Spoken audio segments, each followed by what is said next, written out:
जनाब सदर मार अल्ताफ भरवाना साहब, बुजुर्ग जनाब अमजद सलीमी साहब, बुजुर्ग शायरी दी विच मैं आखिया अदरवाइज मेरे तू नाराज़ ना हो जावे।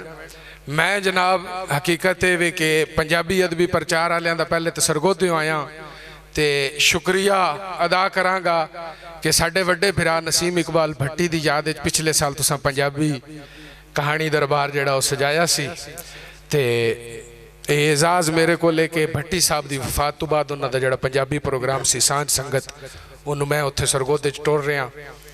इजाजत नाल जनाब कुछ शेर कि असी होए धूड़ो धूड़ इत्थे घुलिया इंज हनेर, असी होए धूड़ो धूड़ इत्थे घुलिया इंज हनेर, सानू कीड़े आण के चूंडिया असी बेरियों ढट्ठे बेर। असी होए धूड़ो धूड़ इत्थे घुलिया इंज हनेर, सानू कीड़े आण के चूंडिया असी बेरियों ढट्ठे बेर। ए साल क्या सी चढ़िया हर सुफना अख च सड़िया, ए साल क्या सी चढ़िया हर सुफना अख च सड़िया। मैं हासियां दा वसनीक सा हुण कबरां चार चुफेर। ते दो चार शेर जनाब अल्ताफ भरवाना साहब दी नज़र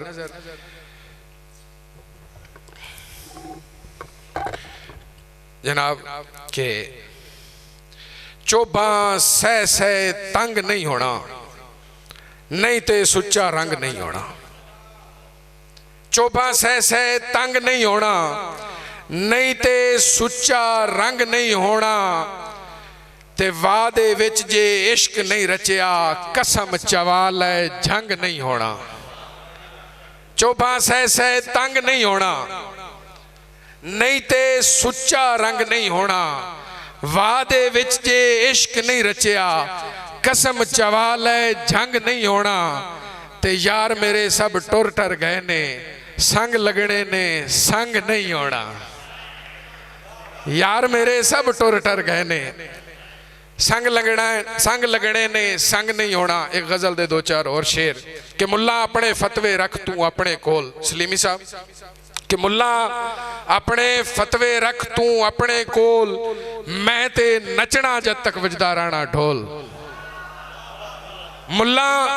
मुल्ला अपने फतवे रख तू अपने कोल, मैं ते नचना जद तक वजदा राणा ढोल।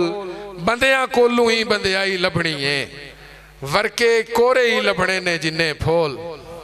बंदियां कोलू ही बंदियाई लभनी है वरके कोरे ही लभने ने जिन्ने फोल।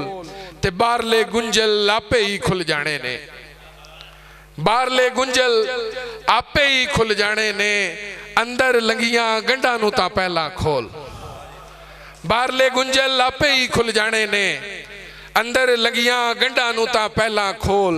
ते अपने आप नू वंडिया मन्नत पूरी होनी, अपने आप नू वंडिया मन्नत पूरी होनी।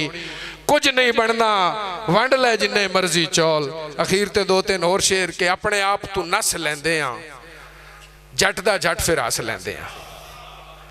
अपने आप तू नस लेंदे आ जट दा जट फिर हस लेंदे आ।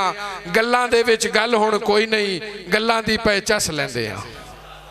गल्लां दे विच गल हुण कोई नहीं गल्लां दी पै चस लेंदे आ। पहला आप समझते आवे तैनू भी फिर दस लेंदे आ। पहला आप समझते आवे तैनू भी फिर दस लेंदे आ।